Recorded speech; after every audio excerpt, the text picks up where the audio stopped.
Yang harus diluruskan adalah Piala AFF Putri 2024 yang baru saja jadi juara itu hanyalah ajang kualifikasi untuk ASEAN Championship. Nah, itu nanti ajang yang sebenarnya di situ tim-tim yang langganan Piala Dunia seperti Thailand, Vietnam, Filipina, Australia itu akan tampil di situ. Jadi juara Piala AFF Putri ini biasa saja, nggak usah responnya lebay, nggak usah berlebihan.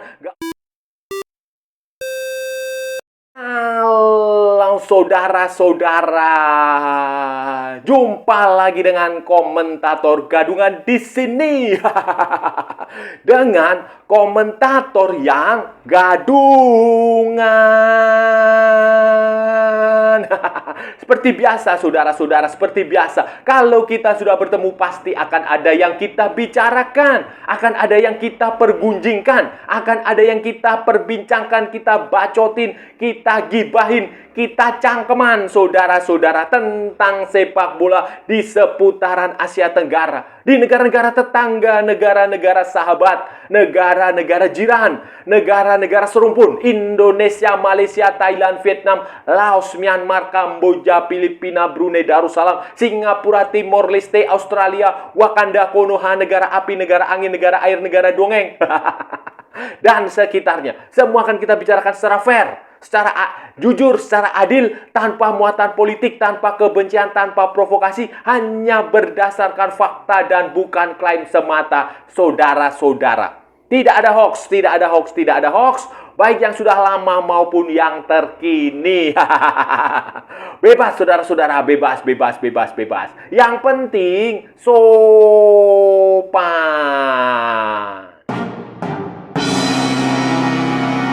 Begini saudara-saudara, jadi begini, tim nasional putri sepak bola Indonesia atau yang biasa kita sebut sebagai Garuda Pertiwi, asuhan Coach Mochi dari Jepang itu berhasil menjuarai Piala AFF Putri 2024 setelah pada pertandingan final di Vientiane di Laos itu mengalahkan Kamboja 3-1 saudara-saudara. Mengalahkan Kamboja 3-1 lewat golnya Reva Oktaviani sama Sydney Hopper, pemain keturunan. Ini adalah gelar pertama Indonesia di Piala AFF Putri dari satu kali edisi Piala AFF Putri. Ini gelar pertama dari turnamen pertama yang digelar digelar AFF di sektor putri ini, di kategori ini. Indonesia tampil di final setelah di fase grupnya itu menjadi runner up di grup B saudara-saudara dengan 4 poin setelah menang sekali atas Malaysia dan imbang lawan Kamboja. Jadi Indonesia hanya selisih gol saja Kamboja. Kemudian di semifinal Indonesia mengalahkan Singapura 3-0. Kemudian Kamboja mengalahkan Timor Leste di semifinal sebelum kemudian Indonesia mengalahkan Kamboja di final. Dan dengan kemenangan ini berarti Indonesia dan Kamboja itu lolos. Nah, ini yang harus digarisbawahi. Dan banyak orang nggak paham dan banyak orang salah paham, banyak orang berlebihan, banyak orang nggak tahu atau sengaja nggak tahu karena terpancing promosi, agitasi, provokasi dari buzzer atau dari orang-orang yang nggak paham bola atau apa, saya nggak tahu. Tetapi ini yang paling penting. Jadi Piala AFF 2024 ini adalah ajang untuk kualifikasi ke turnamen yang disebut sebagai ASEAN Championship atau dulu namanya Piala ASEAN. Kalau Piala ASEAN, ASEAN Women Championship atau dulu namanya ASEAN Women Cup atau apa ya, itu sudah ada sejak tahun 2004. Nah, itu adalah babak utamanya di situ saudara-saudara, dan itu yang harus diketahui oleh semua pihak bahwa Piala AFF 2024 ini hanya kualifikasi untuk ASEAN Women Championship 2025. Asian Women Championship 2025 ini, saudara-saudara, 3 tim yang berasal dari Piala AFF 2024 ini akan lolos. Nah, lolos. Indonesia juara, Kamboja runner up, dan Singapura. Singapura adalah peringkat ketiga. Di perebutan playoff peringkat ketiga, Singapura mengalahkan Timor Leste. Dan ini nanti 2025 mereka akan tampil di ASEAN Women Championship. Ini baru turnamen yang sebenarnya. 3 tim ini akan bergabung dengan tim-tim yang sudah secara otomatis lolos tanpa perlu kualifikasi. Itu adalah tim-tim besar di Asia Tenggara. Jadi Indonesia, sepak bola putri di Indonesia di Asia Tenggara ini tuh nggak ada apa-apanya. Nggak ada apa-apanya. Kita ini baru merintis, baru memulai. Jadi nggak ada apa-apa. Jadi nggak usah berlebihan merayakannya. Kenapa? Karena tim-tim utama, tim-tim besar di Asia Tenggara ini seperti Thailand itu otomatis lolos, Vietnam itu otomatis lolos, Filipina otomatis lolos, dan jangan lupa ada Australia di situ. Australia U23 itu ikut di turnamen ini. Sama satu lagi Myanmar. Nah, Thailand, Vietnam, Filipina, dan tentu saja Australia di level senior itu mereka langganan Piala Dunia Putri. Nah, Piala Dunia Putri ya, ini ini yang harus dipahami. Mereka langganan Thailand itu sudah berkali-kali ikut Piala Dunia Putri. Vietnam juga sudah pernah lolos Piala Dunia Putri. Filipina juga sudah pernah ikut Piala Dunia Putri. Australia apalagi, saudara-saudara. Hanya Myanmar yang belum pernah lolos ke Piala Dunia Putri, tetapi sepak bola putri di Myanmar itu maju pesat. Maju sekali, mereka punya prestasi yang cukup bagus di SEA Games, di ASEAN Women Championship, Piala ASEAN ini, kemudian di level seperti Asian Games, Piala Asia, mereka tim yang bagus. Jadi itu nanti yang akan menjadi lawan dari Indonesia di ASEAN Championship. Jadi tantangannya akan jauh lebih besar, lawannya juga akan jauh lebih berat lah, saudara-saudara, dibandingkan di Piala AFF Putri 2024 yang sekali lagi ini penting untuk diketahui, ajang kualifikasi untuk ke Piala ASEAN Women's Championship 2020. Women Championship ini apa?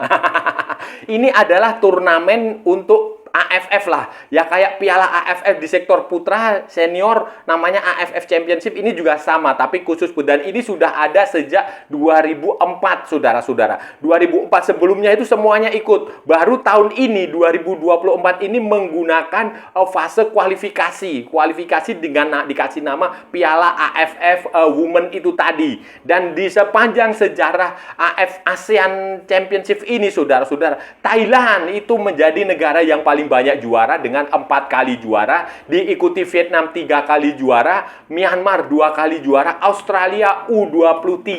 Australia itu dia hanya mengirimkan U23 saja. Itu sekali juara. Jepang U23 juga pernah ikut, itu sekali juara, dan Filipina itu sekali juara. Sementara Indonesia itu prestasi terbaiknya itu peringkat 4 tahun 2004. Kenapa itu seperti itu, saudara-saudara? Karena sepak bola di Thailand itu, sepak bola putri, kemudian futsal itu maju sekali, saudara-saudara. Sepak bola putri Thailand itu mereka sudah berkali-kali ikut Piala Dunia Putri. Nah, mereka tahun pertama kali ikut Piala Dunia Putri itu tahun 2015. Kemudian mereka ikut lagi tahun 2019. Kemudian mereka juga juara Piala Asia Putri 1983. Sementara Vietnam itu juga ikut Piala Dunia Putri itu tahun 2023. 2023, kemudian Filipina ikut Piala Dunia Putri itu tahun 2023 juga. Jadi sepak bola putri di Asia Tenggara itu Indonesia tertinggal jauh. Saya perlu menjelaskan ini, saudara-saudara, karena saya merasa ini sudah banyak orang yang salah paham lah. Saya nggak tahu ya, apakah dia nggak tahu atau sengaja nggak tahu atau terprovokasi oleh orang-orang yang sengaja menyebarkan berita-berita yang menurut saya tidak benar lah, saudara. Tugas saya di sini adalah mengklarifikasi. Itu saja motif saya. Ya tentu saja mereka mau anak-anak putri ini menjuarai itu, tentu saja itu sebuah prestasi. Kita harus salut, kita harus acungi jempol karena itu mereka sudah berlatih cukup lama, berjuang di lapangan dan mereka berhak untuk mendapatkan prestasi ini bersama dengan tentu saja Coach Mochi, pelatihnya yang dari Jepang itu. Itu tentu saja luar biasa. Tetapi kan masalahnya, respon dari penggemar, pendukung, pengurus, atau apalah pokoknya itu banyak orang. Itu berlebihan, saudara-saudara. Mereka memuja-muji pemain itu berlebihan. Mereka menganggap ini Piala AFF ini bergengsi, hebat sekali menjadi juara Piala AFF. Padahal kan seperti yang saya jelaskan tadi, lawannya juga kategorinya kategori ringan. Lawan-lawan yang ranking di bawah, bukan kompetitif dan masih ada turnamen yang sesungguhnya. Jadi nggak usah teriak-teriak Indonesia, sepak bola Indonesia menggemparkan ASEAN. Sepak bola Indonesia menggemilang. Sepak bola Indonesia mencapai prestasi dunia, prestasi planet, prestasi apalah galaksi atau apalah itu. Nggak usah seperti itu, karena itu malu kalau menurut saya, saudara-saudara. Kalau Anda merayakan, nggak perlu pula disambut berlebihan. Saya nggak tahu apakah akan ada arak-arakan keliling kota atau apa, saya nggak tahu. Tapi kalaupun itu mau dilakukan, sebaiknya nggak usah dilakukan. Kalaupun ada bonus, ya bonus saja dikasih ala kadarnya, nggak usah berlebihan, nggak usah dipamer-pamerkan seolah-olah ini kita juara dunia, seolah-olah juara di ASEAN Women's Championship. Nggak usah. Kalau mau ngasih bonus ya biasa saja. Biasa saja, saudara. Sudah biasa saja. Karena sekali lagi seperti yang saya bilang, ajang yang sebenarnya itu nanti ASEAN Women Championship. Itu yang jauh lebih penting dengan lawan-lawan yang jauh lebih berat, langganan Piala Dunia Putri. Jadi ibarat sepak bola Indonesia di sektor putri ini nggak ada apa-apanya, ibarat semut lah, saudara-saudara. Ibarat semut, jadi kecil sekali. Jadi nggak usah berlebihan meresponnya, nggak usah euforia, nggak usah sombong, nggak usah. Itu yang paling. Kekhawatiran utama saya ketika nanti pemain ini diberikan pujian berlebihan adalah mereka akan star syndrome, besar kepala. Kenapa demikian? Karena sejarah sepak bola Indonesia itu sudah membuktikan itu. Sudah ada banyak kasus pemain yang hebat, dipuji-puji, kemudian down. Itu pertama. Kedua, harus diingat, pemain putri ini, Garuda Pertiwi ini masa depannya panjang. Panjang, saudara-saudara. Mereka itu pemain-pemain muda. Banyak sekali pemain muda yang berusia 17, 18, 16, 20, 21. Wah, 17. Kita lihat saja misalnya si Noah Lea Tomu itu baru berusia 21 tahun. Kemudian Safira Ika Putri, kaptennya itu juga baru berusia 21 tahun. Kemudian Reva Oktaviani juga baru berusia 21 tahun. Reva Oktaviani pemain terbaiknya Piala AFF. Seva Imut itu baru 20 tahun. Vini Silvianus itu baru 22 tahun. Kemudian Estela Lopati itu juga baru berusia 21 tahun. Bahkan Claudia Suneman, keponakannya Coach Timo Sonaman itu baru berusia 15 tahun. 15 tahun, saudara. Bayangin, 15 tahun sudah main di tim nasional senior. Kemudian si Sydney Hooper itu juga baru berusia 17 tahun. Jadi ini anak-anak ini masa depan mereka masih panjang. Dan kalau mereka masih panjang seperti ini, jangan diracuni dengan pemujaan yang berlebihan. Jangan diracuni dengan netizen yang bikin konten di YouTube, di TikTok, di macam-macam yang bikin konten Queen Indo, ratu sepak bola Asia, memberikan pujian yang berlebihan. Jangan seperti itu. Kita harus melindungi pemain-pemain muda ini. Kita harus menjaga mereka supaya mereka menggunakan kacamata kuda. Lurus aja, fokus bola, nggak usah berlebihan, nggak usah terprovokasi, nggak usah terpancing oleh pujian, karena ini berbahaya sekali, saudara-saudara. Berbahaya sekali kalau pemain-pemain muda masa depan ini, pemain-pemain yang masih berusia belia ini mendapatkan sanjungan yang terlalu berlebihan, apalagi hanya karena menjuarai kualifikasi. bohong, saudara-saudara. Saya nggak bohong. Ini pemain-pemain ini memang masih hijau lah, masih muda sekali. Misalnya kita bahas satu-satu ya. Kita lihat misalnya si Katarina Stalin. Namanya Stalin, saudara-saudara. Stalin kayak pemimpin Uni Soviet zaman dulu. Namanya Katalina Matilda Putri Stalin. Itu kelahiran 1 Februari 2009 di Texas, Amerika Serikat. Pemain keturunan. Dan saat ini memperkuat di klub, masih junior dia, umur 15. Yang kelahiran 2009 di Sporting Blue Valley di Amerika Serikat. Kemudian Claudia Suneman ya. Claudia Suneman sudah tahu, kelahiran 2009, keturunan Jerman, kelahiran Indonesia. Ya nenek moyangnya, tapi bapaknya semua tinggal lahir dan besar di Indonesia. Claudia Suneman. Kemudian Sydney Hooper. Sydney Hooper itu juga namanya Sydney Sari Hooper. Itu ya, dia ikut mencetak gol waktu melawan Kamboja. Itu kelahiran tahun 2007. Sekarang dia masih dimain di Universitas Dallas Baptist Patriot. Itu Dallas Baptist University di Texas di Amerika Serikat sana. Itu masih muda. Kemudian Estela Lopati. Estela Raquel Lopati itu kelahiran 2003 di Belanda. Dia sekarang main di AFC di Amsterdam Vrouwen di Belanda sana. Usianya baru 21. Kemudian Noah Leotanu, Noah Joanna Christina Cornelia Leotanu itu kelahiran 2003. Itu fullback, main di Alemannia Aachen di Belanda, di Jerman, saudara-saudara. Itu juga masih muda sekali, pemain keturunan. Jadi ini banyak sekali pemain-pemain muda, pemain-pemain keturunan yang memang harus dijaga. Begitu pula dengan pemain-pemain lokal Indonesia. Pemain seperti Sapira Ika Putri, kemudian Dea Seva Imut, Reva Oktavianti, kemudian banyak sekali saudara-saudara, sehingga ini perlu dijaga, jangan berlebihan memperlakukan. Saudara-saudara, itu tadi pembahasan kita hari ini, saudara-saudara. Kita sudah bicara panjang lebar dari A sampai Z, dari barat sampai ke timur, dari utara sampai ke selatan, dari Sabang sampai Merauke, dari Pulau Rote sampai Pulau Miangas. Semua sudah kita perbincangkan, semua sudah kita ulas, semua sudah kita cakap, semua sudah kita gibahin, kita bacotin, kita cangkeman. Semuanya saudara-saudara, semuanya. Tadi kita bicara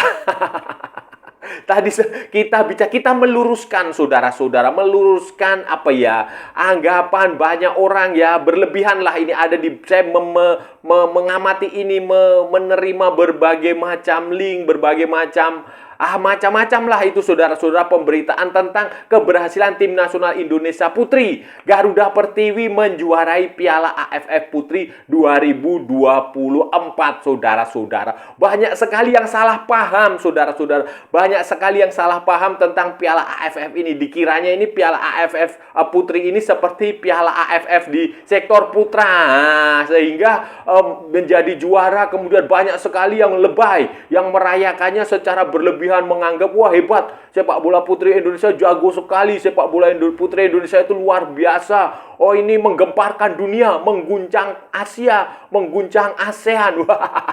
Bahkan sampai merendahkan negara-negara tetangga kita. Wah, hebat kita, juara kita, gini-gini. Padahal saudara-saudara, padahal ini saya mau meluruskan ya. Ini saya mau meluruskan supaya kita ini jadi orang yang cerdas, jadi orang yang pintar, tidak mudah terpancing provokasi, tidak mudah termakan hoax, tidak mudah termakan isu, tidak mudah terpancing oleh buzzer, oleh provokasi, betul, agitasi, oleh kampanye yang tidak benar. Nah, jadi Piala AFF Piala AFF Putri 2024 itu adalah ajang kualifikasi untuk ke ASEAN Championship, ASEAN Women Championship. Jadi piala yang sebenarnya itu nanti di Piala ASEAN itu, ASEAN Championship itu. Dan Piala AFF ini hanya kualifikasi, dan di kualifikasi ini hanya ada 6 tim yang terlibat. 6 tim yang terlibat yang peringkat FIFA-nya, peringkat FIFA putrinya itu terendah di Asia Tenggara. Seperti Singapura, Timor Leste, Laos, Indonesia, Kamboja, dan Malaysia. Sementara tim yang peringkat FIFA-nya bagus di Asia Tenggara itu seperti Thailand, Vietnam, Filipina, Australia, itu mereka langganan Piala Dunia, saudara-saudara. Piala Dunia Putri. Itu mereka langsung lolos ke ASEAN Championship bersama dengan Myanmar. Myanmar itu juga peringkatnya bagus, walaupun tidak pernah ikut Piala Dunia, tapi prestasi di sepak bola putrinya bagus. Mereka tampil langsung ke Piala ASEAN Championship. Jadi, lawan yang dihadapi Indonesia, Putri Garuda Pertiwi di Piala AFF itu ya kaleng-kaleng kecil lah, tim-tim rendah. Jadi wajar, normal kalau Indonesia bisa menjadi juara Piala AFF. Dan itu kalian harus meresponnya biasa saja. Apalagi ini anak-anak muda, pemain-pemain muda itu. Si Sydney Hooper itu baru 17 tahun. Claudia Suneman itu baru berapa? 16 atau berapa? 17 tahun atau 15 tahun. Jadi ini masih muda, nggak usah dirayakan secara berlebihan. Biarkan mereka berkembang, biarkan mereka tumbuh secara alami dan fokus. Jangan sampai star syndrome, jangan sampai karena juara Piala AFF mereka jadi lemah. Nah, itu maksud saya, saudara-saudara. Dan saya rasa sudah cukup ya pembahasan kita kali ini. Kalau ada salah-salah ya mohon maaf. Namanya juga gadungan, saudara-saudara. Wajar kalau gadungan itu salah. Tetapi kalau benar berarti sebuah kebenaran. Kalau saudara-saudara merasa channel ini bermanfaat, berguna, menghibur, menginspirasi, silahkan like, share, and subscribe. Tapi kalau tidak, abaikan saja, skip. Jangan ditonton, tetapi jangan nyampah. Jangan nyampah, saudara-saudara. Maksudnya jangan berkomentar yang aneh-aneh, menghina, merendahkan, melecehkan orang lain atau negara lain. Ikuti juga akun media sosial Komentator Gadungan, ada di Instagram, ada di Facebook, dan ada di TikTok yang bukan TikTok Shop, saudara-saudara. Oke, sampai bertemu lagi di edisi-edisi berikutnya dengan tema-tema yang jauh lebih tidak bermanfaat, dengan tema-tema yang jauh lebih tidak berguna, dengan tema-tema yang jauh lebih membagongkan, saudara-saudara. Salam olahraga dan merdeka!